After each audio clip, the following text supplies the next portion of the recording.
जय हिंद, नमस्कार दोस्तों। द ग्रेट डिप्रेशन 1929 जब पूरी दुनिया कंगाल हो गई। सोचिए आपके गांव में सबके पास नौकरी है, अचानक एक दिन सबकी नौकरी चली जाए, दुकान बंद, खेत का दाम गिर गया और लोगों के पास खाने तक के पैसे नहीं थे। यही हुआ था 1929 में पूरी दुनिया के साथ। तो चलिए समझते हैं द ग्रेट डिप्रेशन 1929 को। देखिए सबसे पहले हेडिंग हम समझते हैं। हेडिंग हमें क्या देखने के लिए मिलता है? 1929 जब पूरी दुनिया कंगाल हो गई। 1929 में जब पूरी दुनिया कंगाल हो गई, देखिए क्या हुआ 1929 में। 1929 में हमें देखने के लिए मिला 1929 द ग्रेट डिप्रेशन हमें देखने के लिए मिला। 1929 में द ग्रेट डिप्रेशन हमें देखने के लिए मिला। तो चलिए अब समझते हैं कि सबसे पहले ग्रेट डिप्रेशन का मतलब क्या होता है। देखिए ग्रेट डिप्रेशन का मतलब सबसे पहले समझते हैं। सबसे पहले हम समझेंगे द ग्रेट डिप्रेशन मतलब क्या होता है। देखिए क्या होता है द ग्रेट डिप्रेशन? बहुत बड़ी आर्थिक परेशानी। द ग्रेट डिप्रेशन का मतलब होता है बहुत बड़ी आर्थिक परेशानी हमें देखने के लिए मिलता है। देखिए क्या हुआ, डिप्रेशन का मतलब समझते हैं क्या होता है। बहुत बड़ी आर्थिक परेशानी होता है डिप्रेशन का मतलब द ग्रेट डिप्रेशन 1929 में आया तो हमें क्या देखने के लिए मिला? बहुत बड़ी आर्थिक परेशानी हमें देखने के लिए मिला। जब लोगों के पास काम न हो, मतलब उस समय लोगों के पास काम नहीं था, पैसा न हो, लोगों के पास पैसा भी नहीं था और सब कुछ रुक जाए, उसी को कहा जाता है 1929 द ग्रेट डिप्रेशन। तो चलिए अब आगे समझते हैं।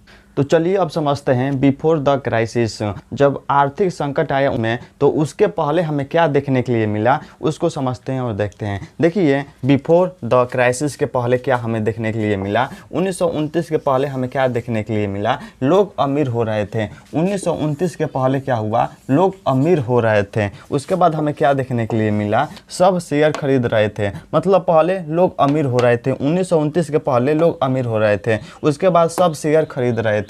जितने भी लोग थे बहुत ज़्यादा शेयर खरीद रहे थे। तो क्या हमें देखने के लिए मिलता है 1920 के समय, मतलब 1929 के पहले खासकर यूनाइटेड स्टेट के लोग बहुत तेज़ी से अमीर हो रहे थे। जो यूनाइटेड स्टेट है वहाँ के लोग बहुत तेज़ी से अमीर हो रहे थे। लोग क्या कर रहे थे, वहाँ के लोग क्या कर रहे थे? हर कोई शेयर मार्केट में पैसा लगा रहा था। जो भी व्यक्ति वहाँ का था सब व्यक्ति शेयर मार्केट में पैसा लगा रहा था। जैसे गाँव में सब लोग बोलने लगे ये ज़मीन खरीद लो, इसका दाम बढ़ेगा, और सब आंख बंद कर खरीदने लगे। ऐसा हमें देखने के लिए मिला। उसके बाद हमें क्या देखने के लिए मिला? जैसे लोग बहुत ज़्यादा शेयर खरीदने लगे, उसके बाद क्या हुआ? शेयर का दाम नकली तरीके से बढ़ा।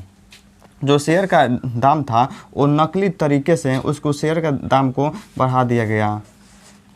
शेयर का दाम नकली तरीके से बढ़ा दिया गया। जो शेयर था उसका दाम नकली तरीके से बढ़ा दिया गया। लोग बिना सोचे शेयर खरीद रहे थे। जो भी लोग थे बिना सोचे समझे शेयर खरीद रहे थे, लेकिन असली में उन कंपनियों की कीमत इतनी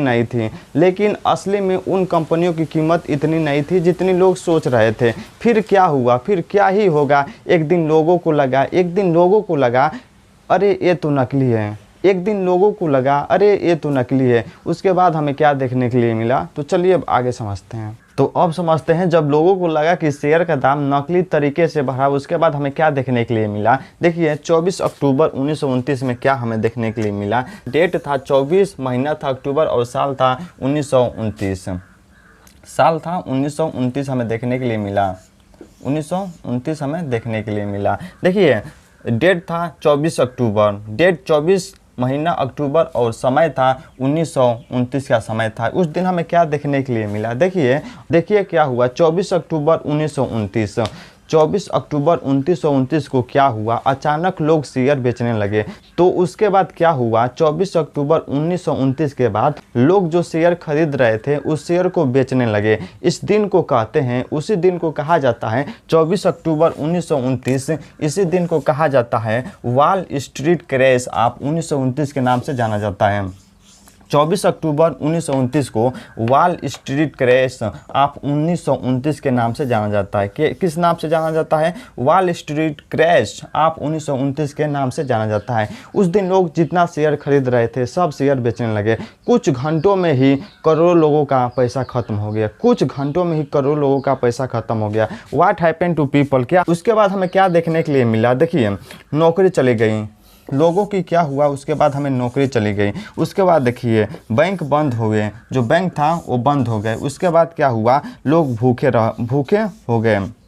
लोग भूखे रह गए, मतलब नौकरी चली गई, बैंक बंद हो गए, लोग भूखे होने लगे। उसके बाद हमें क्या देखने के लिए मिला, जब शेयर मार्केट गिरा तो कंपनी बंद होने लगी। जैसे शेयर मार्केट गिरा तो कंपनी बंद होने लगी, फिर लोगों की नौकरी चली गई। उसके बाद लोगों की नौकरी चली गई, जैसे गाँव की चीनी मिल बंद हो जाए तो मजदूर क्या करेगा, सेम ऐसे जब शेयर मार्केट ही बंद हो जाए तो वहाँ का जो ब्रोकर होगा वो क्या करेगा। बैंक भी बंद होने लगे, जो बैंक थे वो भी बंद होने लगे, क्योंकि लोगों का पैसा खत्म हो गया था। जो लोगों का पैसा था वो खत्म हो गया था। तो चलिए अब आगे समझते हैं। तो चलिए अब समझते हैं, जैसे शेयर मार्केट गिरा तो लोगों की नौकरी चली गई, बैंक बंद होने लगा। तो चलिए अब उसके आगे हमें क्या देखने के लिए मिला उसको समझते हैं। देखिए उसके बाद हमें क्या देखने के लिए मिला, खाने के लिए लोग लाइन में लगने लगे, मतलब खाना भी नहीं मिल रहा था, खाने के लिए लाइन में लगने लगे। लोग रोटी के लिए लाइन में लगते थे, लोग मतलब 2 रोटी के लिए लाइन में लगते थे। कई लोग सड़क पर रहने लगे, मतलब जैसे ही शेयर मार्केट क्रैश हुआ लोगों की नौकरी चली गई और 1929 में द ग्रेट डिप्रेशन आया, कई लोग सड़क पर रहने लगे, मतलब रोटी के लिए लाइन में लगते थे। जो कल अमीर था आज उसके पास खाने के पैसे नहीं थे, मतलब जो कल अमीर था, बहुत ज़्यादा अमीर था, आज उसके पास खाने के लिए पैसे नहीं थे। उसके बाद हमें क्या इफेक्ट देखने के लिए मिला, देखिए पूरी दुनिया प्रभावित होने लगी। जो पूरी दुनिया थी वह धीरे धीरे इससे लेकर प्रभावित होने लगी, मतलब पूरी दुनिया प्रभावित होने लगी। ये संकट सिर्फ अमेरिका तक नहीं था, ये जो संकट था द ग्रेट डिप्रेशन सिर्फ अमेरिका तक नहीं था, इसका असर पूरी दुनिया पर हुआ। जर्मनी, यूनाइटेड किंगडम और इंडिया तक। भारत में भी किसानों को कम दाम मिलने लगे, मतलब भारत में किसानों को काम करने में भी कम दाम मिलने लगे। उसके बाद समझते हैं कैसे एंड हुआ, कैसे समाप्त हुआ उसको समझते हैं।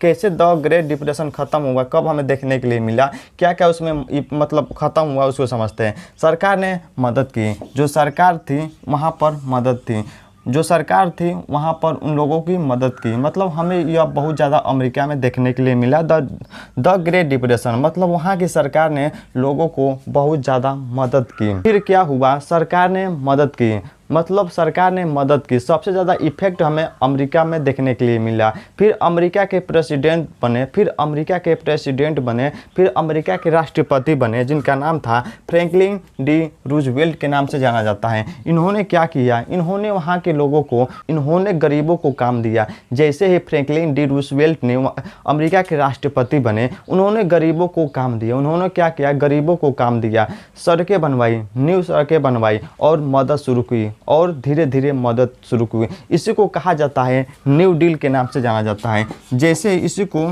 न्यू डील के नाम से जाना जाता है, न्यू डील के नाम से जाना जाता है। उसके बाद हमें क्या देखने के लिए मिला, द ग्रेट डिप्रेशन हमें सिखाता है अगर लालच बहुत बढ़ जाए, जो लालच होता है बहुत ज़्यादा बढ़ जाए और लोग बिना समझे पैसा लगाने लगे और लोग बिना सोचे शेयर मार्केट में पैसा लगाने लगे तो पूरी दुनिया संकट में आ सकती है। अगर आप लोगों को 1929 द ग्रेट डिप्रेशन समझ में आया तो कमेंट कर जरूर बताएं। जय हिंद, नमस्कार।